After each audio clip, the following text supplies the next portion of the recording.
क्या होगा अगर मैं आपसे कहूं कि आपके भीतर, आपके ही शरीर की अनदेखी परतों में एक ऐसी शाश्वत युवा शक्ति का स्रोत छिपा है जिसके बारे में बहुत कम लोग जानते हैं? क्या होगा अगर आपकी शारीरिक शक्ति, मानसिक स्पष्टता और व्यक्तिगत आकर्षण किसी बाहरी औषधि या महंगे उपचार पर निर्भर न होकर उस ऊर्जा पर निर्भर करते हो जिसे आप हर दिन स्वयं उत्पन्न करते हैं? प्राचीन काल से ताओवादी गुरुओं और दुनिया की सबसे बुद्धिमान सभ्यताओं के कीमियागर कुछ ऐसा जानते थे जिसकी झलक आधुनिक विज्ञान को अभी अभी मिलनी शुरू हुई है। यौन ऊर्जा जीवन शक्ति का सबसे सघन सार है। यह केवल शारीरिक जीवन को जन्म देने वाली प्रेरणा नहीं है, यह वह आदिम अमृत है जिसे यदि संरक्षित और रूपांतरित किया जाए तो यह शरीर को फिर से जीवंत करता है, मन को मजबूत करता है और जीवन को लंबा करता है। ताओवादी संतों ने इसे झिंग कहा, वह यौन ऊर्जा जो पेट के निचले हिस्से से अपने स्वाभाविक प्रवाह में निकलती है। इस ऊर्जा का केवल एक जैविक मिशन है, शरीर से बाहर निकलना और दूसरा इंसान बनाना। लेकिन यहीं पर वह भूला हुआ रहस्य छिपा है। यदि आप इसे लगातार बाहर निकालने के बजाय इसे ऊपर उठाना और इसे फिर से प्रसारित करना सीख लें तो वही ऊर्जा जो बाहर जीवन बनाती है, भीतर जीवन बना सकती है। ताओवादियों का मानना था कि जिन लोगों ने इस आंतरिक रसायन विज्ञान में महारत हासिल कर ली, उन्होंने एक अमर शरीर का निर्माण किया, शाब्दिक अर्थ में नहीं बल्कि एक ऐसे काया कल्पित मजबूत जीव के रूप में जो समय से पहले होने वाली गिरावट से मुक्त था। क्या घिसाव को उलटना, जीवन शक्ति को बनाए रखना और पूर्णता में लंबे समय तक जीना संभव है? इन प्राचीन शिक्षाओं के अनुसार इसका उत्तर हां है। सरल लेकिन गहन अभ्यासों के माध्यम से, जैसे वृषण श्वास यानी टेस्टिकुलर ब्रीथिंग, ऊर्जावान मालिश, एनर्जेटिक मसाज, ची का पुनर्चक्रण, चाय रिसर्कुलेशन और आंतरिक दीप्तियों, सूर्य, चंद्रमा और तारे का सक्रियण। कोई भी व्यक्ति अपने यौन सार को संरक्षित करना, उसे बदलना और उसे ऊर्जा प्रणाली में वापस लाना सीख सकता है। इस वीडियो में हम इस पैतृक ज्ञान के पीछे के रहस्यों को उजागर करेंगे। हम जानेंगे कि यौन ऊर्जा को जीवन शक्ति में कैसे बदला जा सकता है, यह प्रक्रिया उम्र बढ़ने की गति को कैसे धीमा करती है, प्रतिरक्षा प्रणाली को कैसे मजबूत करती है और मानसिक स्पष्टता कैसे लाती है, और दीर्घायु, जीवन शक्ति और स्थायी यौवन के लिए इन तकनीकों को अपने दैनिक जीवन में कैसे एकीकृत करें। यदि आपने कभी सोचा है कि कुछ व्यक्ति बुढ़ापे में भी चुंबकत्व, ओज और शांति कैसे बिखेरते हैं, तो यह ज्ञान ही कुंजी है, क्योंकि सच्ची युवावस्था बाहर नहीं बल्कि आपके भीतर बहने वाली ऊर्जा के नियंत्रण और परिवर्तन में निहित है। तैयार हो जाइए। जो आप सीखने जा रहे हैं वह सिर्फ एक तकनीक नहीं है, यह आंतरिक रसायन विज्ञान का एक ऐसा मार्ग है जो आपके जीवन, आपके स्वास्थ्य और समय के प्रति आपकी धारणा को मौलिक रूप से बदल सकता है। इस ज्ञान की गहराई और विशालता को समझने के लिए हमें चीन के प्राचीन पहाड़ों की यात्रा करनी होगी, जहां सहस्राब्दियों से ताओवादी गुरुओं ने प्रकृति का ऐसे धैर्य और सटीकता से अवलोकन किया जो आज लगभग पौराणिक लगता है। उन्होंने सोचा कि कुछ पेड़ हजारों साल तक क्यों जीवित रहते हैं जबकि अन्य जीव जल्दी मर जाते हैं, और कुछ जानवर अपने पूरे जीवन में अपनी जीवन शक्ति क्यों बनाए रखते हैं। अवलोकन, ध्यान और प्रयोग के माध्यम से इन संतों ने एक उल्लेखनीय निष्कर्ष पर पहुंचे। दीर्घायु की कुंजी केवल आहार या शारीरिक व्यायाम नहीं थी बल्कि आंतरिक जीवन शक्ति ऊर्जा का संरक्षण और शोधन था, जिसे उन्होंने झिंग कहा, जीवन को बनाए रखने वाला मौलिक सार। यह सार, उन्होंने कहा, मुख्य रूप से गुर्दे में रहता है और यौन ऊर्जा के माध्यम से व्यक्त होता है। हर बार जब यह सार अत्यधिक यौन गतिविधि, अनियंत्रित भावनाओं या खराब जीवन शैली की आदतों के माध्यम से अनजाने में जारी होता है तो जीवन शक्ति का भंडार घट जाता है और उम्र बढ़ने की गति तेज हो जाती है। मास्टर सन सिमाओ, जिन्हें प्राचीन चीन के महानतम चिकित्सकों में से एक माना जाता था, ने घोषणा की, ज्ञानी अपने सार को वैसे ही संजोते हैं जैसे ड्रैगन अपने मोती की रक्षा करता है। जो अपने बीज को बर्बाद करता है वह अपने जीवन को छोटा करता है। इस प्रकार झिंग गोंग, यौन ऊर्जा की खेती और निदान, आंतरिक रसायन विज्ञान जैसे अभ्यास उभरे। इन तकनीकों ने यिन को परिष्कृत करने और इसे छी, महत्वपूर्ण ऊर्जा में, और बाद में शेन, आध्यात्मिक ऊर्जा में बदलने का तरीका सिखाया। यह रूपांतरण रीढ़ की हड्डी के माध्यम से ऊपर चढ़ता, मस्तिष्क, अंगों और अंततः ऊर्जावान क्षेत्र को पोषित करता। इसी बीच भारत में तंत्र और योग ने भी इस रसायन विज्ञान की बात की। योगियों ने सिखाया कि यौन ऊर्जा, जिसे ओजस के नाम से जाना जाता है, जब संरक्षित और उदात्त होती है तो कुंडलिनी को पोषण देती है और व्यक्ति को आत्मज्ञान, जीवंत स्वास्थ्य और लंबे जीवन की स्थिति तक पहुंचने में मदद करती है।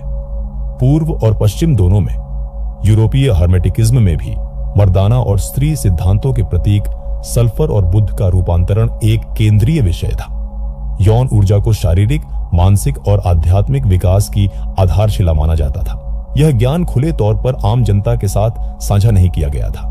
इसे केवल उन शिष्यों को निकट वंशों के माध्यम से प्रेषित किया गया जिन्होंने परिपक्वता और अनुशासन दिखाया था, क्योंकि यह समझा गया था कि इन तकनीकों का दुरुपयोग फायदेमंद से अधिक हानिकारक हो सकता है। इसीलिए आधुनिक समय में यौनता के तुच्छीकरण और सचेत मार्गदर्शन की कमी के कारण यह ज्ञान खो गया या छिपे हुए ग्रंथों तक सीमित हो गया। हालांकि हाल के दशकों में मानतकिया जैसे गुरुओं ने इन शिक्षाओं को पुनर्जीवित और आधुनिक बनाया है, उन्हें समकालीन चिकित्सकों के लिए अनुकूलित किया है। आज आपके पास इस ज्ञान तक पहुंच है। इसके ऐतिहासिक जड़ों को समझना न केवल संदर्भ प्रदान करता है, बल्कि एक प्राचीन परंपरा का भी सम्मान करता है जो शरीर, मन और आत्मा को फिर से जीवंत कर सकती है।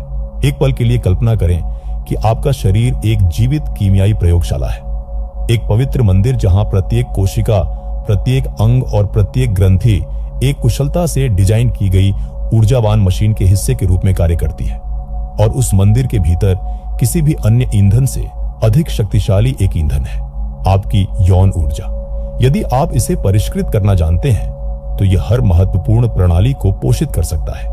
यदि आप इसे बर्बाद करते हैं तो यह धीरे धीरे आपकी ताकत को खत्म कर देता है, आपकी जीवन शक्ति को कमजोर करता है और उम्र बढ़ने की गति को तेज करता है। ताओवादी शिक्षाओं के अनुसार यौन ऊर्जा झिंक शरीर की सबसे अनमोल कच्ची सामग्री है। यह ऊर्जा गुर्दे और यौन ग्रंथियों में विकसित होती है और सीधे हार्मोन उत्पादन, कोशिका पुनर्जनन और समग्र जीवन शक्ति से जुड़ी होती है। एक आधुनिक परिप्रेक्ष्य से कोई कह सकता है कि यह सार अंतःस्रावी तंत्र को पोषित करता है, जो हार्मोन स्राव के लिए जिम्मेदार है, जो वृद्धि, चयापचय, प्रजनन और भावनात्मक कल्याण को नियंत्रित करता है। यहाँ कुंजी निहित है। शरीर यौन तरल पदार्थों का उत्पादन करने के लिए बड़े पैमाने पर जैव रासायनिक संसाधनों का उपयोग करता है। जब वे तरल पदार्थ बिना जागरूकता के बार बार निकलते हैं तो शरीर को लगातार उन संसाधनों की भरपाई करने के लिए मजबूर होना पड़ता है, जिससे धीरे धीरे गुर्दे, अधिवृक्क ग्रंथियां और अन्य महत्वपूर्ण अंग थक जाते हैं। लक्षणों में पुरानी थकान, मांसपेशियों की टोन का नुकसान, त्वचा का उम्र बढ़ना, बालों का झड़ना और मानसिक धुंध शामिल हो सकते हैं।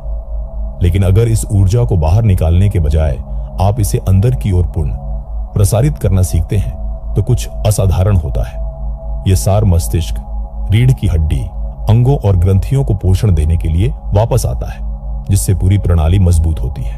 ताओवादियों ने इसे इस तरह व्यक्त किया: यौन सारची में बदल जाता है और छी शेण आत्मा में बदल जाती है। यह प्रक्रिया कैसे प्राप्त होती है? अभ्यासों की एक श्रृंखला के माध्यम से, जिसे 3 मौलिक चरणों में सारांशित किया जा सकता है। पहला, यौन ऊर्जा का सक्रियण। पहला कदम है चरम सीमा तक पहुंचे बिना ऊर्जा उत्पन्न करना। यह सचेत आत्म अन्वेषण के माध्यम से या बस निचले डेंटियन में गहरी सांस लेने के माध्यम से निचले पेट क्षेत्र को उत्तेजित करके किया जा सकता है। विचार ऊर्जा को जगाना है। श्रोणि क्षेत्र में एक झुनझुनी या सूक्ष्म गर्मी का निर्माण महसूस करना है। दूसरा, आरोही पुनर्चक्रण। यहां सच्चा रसायन विज्ञान शुरू होता है। पीसी मांसपेशी के संकुचन के माध्यम से मूत्र रोकने के लिए इस्तेमाल की जाने वाली वही मांसपेशी धीमी गहरी सांस लेने के साथ मिलकर हम ऊर्जा को रीढ़ की हड्डी के साथ ऊपर धकेलते हैं। ध्यान और विजुअलाइजेशन का उपयोग करके हम ऊर्जा को केंद्रीय चैनल के माध्यम से ऊपर की ओर पेट, हृदय और अंततः सिर के मुकुट तक ले जाते हैं। ताओवादियों ने इसे सूक्ष्म कक्ष कहा। तीसरा, भंडारण और परिवर्तन। एक बार जब ऊर्जा ऊपर उठ जाती है तो इसे शरीर के 3 खजानों में संग्रहित किया जाता है। निचले डेंटियन में भौतिक ऊर्जा और जीवन शक्ति, हृदय में भावनात्मक संतुलन और चुंबकत्व, सिर में पीनियल ग्रंथि में मानसिक स्पष्टता और अंतर्ज्ञान। यौन ऊर्जा को इन केंद्रों की ओर पुनर्निर्देशित करके हम अंगों को पोषण देते हैं, भावनाओं को संतुलित करते हैं और जागरूकता का विस्तार करते हैं। यह प्रक्रिया न केवल शरीर को फिर से जीवंत करती है, बल्कि यह दीर्घायु, प्रतिरक्षा, व्यक्तिगत चुंबकत्व और आंतरिक शांति को भी बढ़ाती है। एक सटीक रूपक एक रिचार्जेबल बैटरी का है। अधिकांश लोग अपनी बैटरी को कभी भी फिर से भरे बिना लगातार निकालते रहते हैं। यौन रसायन विज्ञान हमें उस ऊर्जा को वापस सिस्टम में डालने, हमारी जीवन शक्ति क्षमता को बढ़ाने का तरीका सिखाता है। अब जब हम यौन ऊर्जा की खेती और रूपांतरण की नींव को समझ चुके हैं, तो उथले अभ्यास और सच्चे आंतरिक रसायन विज्ञान को अलग करने वाले सूक्ष्म भेदों का पता लगाना आवश्यक है। क्योंकि जैसा कि ताओवादी संतों ने सिखाया, शक्ति केवल तकनीक में नहीं, बल्कि उस जागरूकता और संवेदनशीलता की गुणवत्ता में निहित है जिसके साथ इसका अभ्यास किया जाता है। आइए एक महत्वपूर्ण अवधारणा से शुरू करते हैं, संचय यानी एक्यूमुलेशन और ठहराव यानी स्टैग्नेशन के बीच का अंतर। कई चिकित्सक, विशेष रूप से शुरुआती, अपनी यौन ऊर्जा को बनाए रखना शुरू कर देते हैं, लेकिन यह नहीं जानते कि इसे ठीक से कैसे प्रसारित किया जाए। इससे बेचैनी, चिड़चिड़ापन, चिंता, अनिद्रा या श्रोणि क्षेत्र में तनाव हो सकता है। ताओवादियों ने चेतावनी दी, यौन ऊर्जा एक बांध में पानी की तरह है।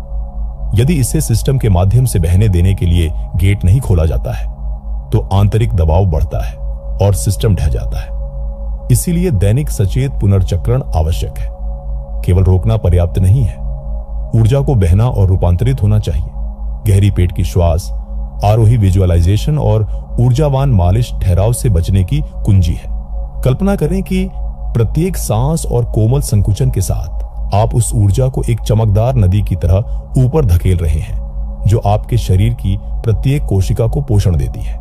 यह निरंतर प्रवाह ही बिना अतिभार के जीवन शक्ति को बनाए रखता है। दूसरा महत्वपूर्ण सूक्ष्म अंतर अभ्यास के दौरान भावनात्मक गुणवत्ता है। यदि आप चिंता, अपराध बोध या जुनूनी कल्पनाओं के विचारों के साथ यौन ऊर्जा विकसित करते हैं, तो वह कंपन सार को प्रदूषित करता है, जिससे पुनर्चक्रित ऊर्जा की गुणवत्ता कम हो जाती है। यही कारण है कि गुरुओं ने शांत मन, धीमी सांस और एक श्रद्धामय रवैये के साथ अभ्यास करने पर जोर दिया। यौन ऊर्जा आपकी भावनात्मक स्थिति के प्रति अत्यधिक संवेदनशील होती है। आपकी मंशा उस आवृत्ति को परिभाषित करती है जिसे आप बढ़ाते हैं। एक और महत्वपूर्ण बिंदु प्रतिधारण और विमोचन के बीच संतुलन है। ताओवाद सिखाता है कि किसी भी चीज में अत्यधिकता शरीर के संतुलन को बिगाड़ती है। यह यौन ऊर्जा को कभी भी न छोड़ने के बारे में नहीं है, यह एक स्वस्थ ताल खोजने के बारे में है जो आपको सूट करता है। एक शास्त्रीय सिद्धांत कहता है, यदि एक विमोचन के बाद आप ऊर्जावान और शांत महसूस करते हैं तो यह उचित था। यदि आप थका हुआ और खाली महसूस करते हैं तो यह अत्यधिक था। आत्म अवलोकन और अपने प्रति ईमानदारी आपके सबसे अच्छे मार्गदर्शक होंगे। इसी तरह हमें ऊर्जावान अभ्यासों के साथ शारीरिक शरीर को मजबूत करने के महत्व को नहीं भूलना चाहिए। ताओवादियों ने परिष्कृत ऊर्जा के प्रवाह को बनाए रखने के लिए च्योंग, स्ट्रेचिंग, सचेत चलना और उचित पोषण को शामिल किया। एक मजबूत लचीला शरीर सूक्ष्म ऊर्जा को बिना किसी कमी के धारण और निर्देशित करने के लिए सही पात्र है। अंत में दैनिक जीवन में एकीकरण का सिद्धांत है। सच्ची महारत वह नहीं है जो आप केवल बैठकर ध्यान में अनुभव करते हैं, बल्कि वह है जो आपके रोजमर्रा के जीवन में प्रकट होती है। बढ़ी हुई ऊर्जा, मानसिक स्पष्टता, भावनात्मक शांति, व्यक्तिगत चुंबकत्व और मजबूत स्वास्थ्य, यही ऊर्जावान रूपांतरण का सच्चा फल है। इस उन्नत चरण को 3 कुंजियों में संक्षेपित किया जा सकता है। पहला, बिना ठहराव के संचय करें, ऊर्जा को लगातार बनाए रखें और उसे गति दें। दूसरा, अपनी मंशा को परिष्कृत करें, शांत मन और उच्च भावनाओं के साथ अभ्यास करें। तीसरा, शरीर और जीवन को एकीकृत करें, अपने शारीरिक शरीर को मजबूत करें और हर दैनिक क्रिया में ऊर्जा को प्रवाहित करें। जो लोग इन बारीकियों को समझते और लागू करते हैं, वे न केवल अपनी शारीरिक युवावस्था को बनाए रखते हैं, बल्कि अपने ऊर्जा क्षेत्र का भी विस्तार करते हैं, प्राकृतिक चुंबकत्व उत्पन्न करते हैं, अपनी प्रतिरक्षा प्रणाली को बढ़ावा देते हैं और अंतर्ज्ञान और आंतरिक शांति के उच्च स्तर तक पहुंचते हैं। कोई भी ज्ञान चाहे कितना भी गहरा क्यों ना हो, तभी जीवंत होता है जब उसे दैनिक अभ्यास के माध्यम से आत्मसात किया जाता है। प्राचीन गुरु जानते थे कि निरंतरता ही वह कुंजी है जो स्थायी परिवर्तन के द्वार खोलती है। इसीलिए सैद्धांतिक अवधारणाओं से परे अपने जीवन में सरल लेकिन शक्तिशाली क्रियाओं को लाना आवश्यक है, जो आपकी यौन ऊर्जा को सक्रिय, प्रसारित और परिष्कृत करके स्थायी युवावस्था और जीवन शक्ति में बदल सके। अब चलिए बात करते हैं उन 5 जरूरी अभ्यासों की जिन्हें ताओवादी रसायन विज्ञान से लिया गया है और जिन्हें हमने आज के मॉडर्न लाइफस्टाइल के हिसाब से ढाल दिया है। इनकी मदद से आप आज से ही अपनी ऊर्जा में जबरदस्त बदलाव महसूस करना शुरू कर सकते हैं। तो ध्यान से देखिए और इनको अपने रूटीन में जरूर अपनाइए। पहला, सचेत उदर श्वास, कॉन्शियस एब्डोमिनल ब्रीथिंग। हर सुबह अपना दिन शुरू करने से पहले सीधी रीढ़ के साथ आराम से बैठें। अपने दोनों हाथों को अपनी नाभि के लगभग 3 उंगलियों नीचे अपने निचले पेट पर रखें। नाक से धीरे धीरे और गहराई से सांस लें। अपने पेट को गुब्बारे की तरह फूलता हुआ महसूस करें। धीरे से मुंह से सांस छोड़ें। पेट को ढीला होने दें। इसे 10 मिनट तक करें। यह अभ्यास न केवल डेंटियन महत्वपूर्ण ऊर्जा का भंडार को सक्रिय करता है, बल्कि यह यौन अंगों को भी ऑक्सीजन देता है और तंत्रिका तंत्र को मजबूत करता है। समय के साथ आपकी प्राकृतिक श्वास गहरी होगी और आपका मन शांत होगा। दूसरा, कोमल पेरिनियम संकुचन का अभ्यास, जेंटल पेरिनियम कॉन्ट्रैक्शन। दिन भर किसी भी समय, चलते समय, बैठते समय या काम करते समय पेल्विक फ्लोर की मांसपेशियों, प्यूबोकॉक्सिजियस मसल को धीरे से सिकुड़ें, जैसे पेशाब रोकने की कोशिश कर रहे हो। संकुचन को कुछ सेकंड के लिए रोकें, फिर ढीला छोड़ दें। इसे प्रति सेट 10 से 20 बार दोहराएं। यह क्रिया आपके ऊर्जावान शरीर की निचली मुहर को मजबूत करती है, ऊर्जा के रिसाव को रोकती है और रीढ़ की हड्डी से यौन ऊर्जा के प्रवाह को उत्तेजित करती है।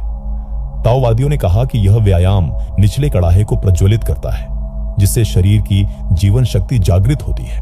तीसरा, आंतरिक मुस्कान और अंग मालिश का अभ्यास, inner smile and organ massage. दिन में एक बार आराम से लेट जाए या बैठ जाए और अपनी जागरूकता को अपने आंतरिक अंगों, हृदय, फेफड़े, यकृत, प्लीहा, गुर्दे पर लाए। प्रत्येक अंग पर अंदर से मुस्कुराए, कृतज्ञता और आभार की भावनाएं भेजें। फिर अपनी गर्म हथेलियों का उपयोग करके अपनी निचली पीठ में गुर्दे के क्षेत्र की धीरे से मालिश करें। यह मालिश गुर्दे में संग्रहित झिंग ऊर्जा को सक्रिय करती है, आपके महत्वपूर्ण भंडार को मजबूत करती है। चौथा, ऊर्जावान पुनर्चक्रण, सूक्ष्म कक्ष, एनर्जेटिक रिसर्कुलेशन, माइक्रोकॉस्मिक ऑर्बिट। सोने से पहले या उदर श्वास अभ्यास के बाद पुनर्चक्रण करें। पेल्विक फ्लोर को हल्के से सिकोड़ें। सांस लेते हुए कल्पना करें कि ऊर्जा रीढ़ की हड्डी से सिर के मुकुट तक ऊपर उठ रही है। धीरे से सांस छोड़ें। इसे अपने शरीर के सामने से पेट तक नीचे उतरते हुए महसूस करें। इसे 9 से 36 बार दोहराएं। यह तकनीक यौन ऊर्जा को पूरे सिस्टम में पुनर्वितरित करती है, ठहराव को रोकती है और अंगों, ग्रंथियों और मस्तिष्क को पोषण देती है। पांचवा, सचेत संयम और व्यक्तिगत ताल का अभ्यास, conscious moderation and personal rhythm. अपने शरीर की सुनो। यह यौनता को दबाने के बारे में नहीं है, बल्कि एक सचेत संतुलन खोजने के बारे में है जो आपको सूट करता है। यदि आप यौन ऊर्जा को छोड़ने का विकल्प चुनते हैं, चाहे अकेले या साथी के साथ, इसे बिना किसी मजबूरी के और पूरी उपस्थिति के साथ करें। उसके बाद आप कैसा महसूस करते हैं इसका अवलोकन करें और अपनी ऊर्जावान आवश्यकताओं के अनुसार अपनी आवृत्ति को समायोजित करें। ताओवादी सिद्धांत को याद रखें, जो संचय करता है लेकिन बहता नहीं, वह बीमारी पैदा करता है। जो बिना नियंत्रण के फैलता है, वह सिस्टम को खत्म कर देता है। सद्गुण संतुलन में निहित है। इन 5 अभ्यासों को एकीकृत करके आप हर दिन एक उज्जवल जीवन शक्ति, एक शांत मन और एक कायाकल्पित शरीर विकसित करेंगे। आपको लंबे घंटों या अलग अलग रिट्रीट की आवश्यकता नहीं है, बस छोटे सचेत कार्य जिन्हें निरंतरता के साथ दोहराया जाता है, जो आपके ऊर्जावान क्षेत्र को गहराई से बदलते हैं। इस पूरी यात्रा में हमने ज्ञान के एक ऐसे भंडार का पता लगाया है जो भले ही प्राचीन हो, लेकिन आज एक ऐसी तात्कालिकता और स्पष्टता के साथ प्रतिध्वनित होता है जिसे हम अब अनदेखा नहीं कर सकते।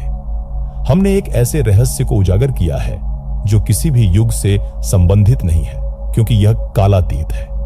यौन ऊर्जा जीवन का सबसे शक्तिशाली स्रोत है और जो कोई भी इसे सचेत रूप से नियंत्रित करता है, वह अपनी युवावस्था, जीवन शक्ति और नियति को नियंत्रित करता है।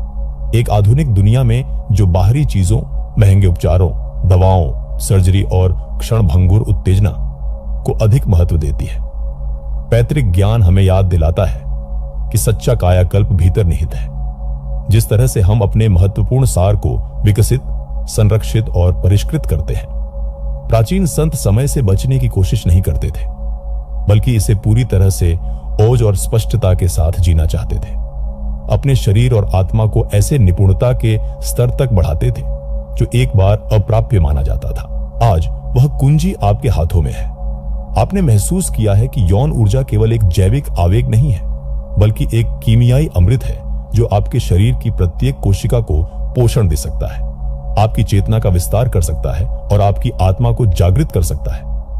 आपने सीखा है कि सचेत श्वास, ऊर्जा पुनर्चक्रण, अंग मालिश और बुद्धिमान संयम जैसे सरल लेकिन गहन अभ्यासों के माध्यम से आप एक साधारण कार्य को आत्मचिकित्सा और आत्मविस्तार के समारोह में बदल सकते हैं। लेकिन तकनीकों से परे सबसे महत्वपूर्ण बात जो आप अपने साथ ले जाते हैं वह स्वयं के प्रति एक नई धारणा है। आप सिर्फ एक शरीर नहीं है जो बूढ़ा होता है, आप ऊर्जा के एक कीमियागर हैं, एक संभावित गुरु हैं जो हर दिन यह चुन सकते हैं कि समाप्त करना है या खेती करनी है, बिखेरना है या पोषण करना है, समय से पहले बूढ़ा होना है या अपने अस्तित्व की गहराई से खुद को फिर से जीवंत करना है।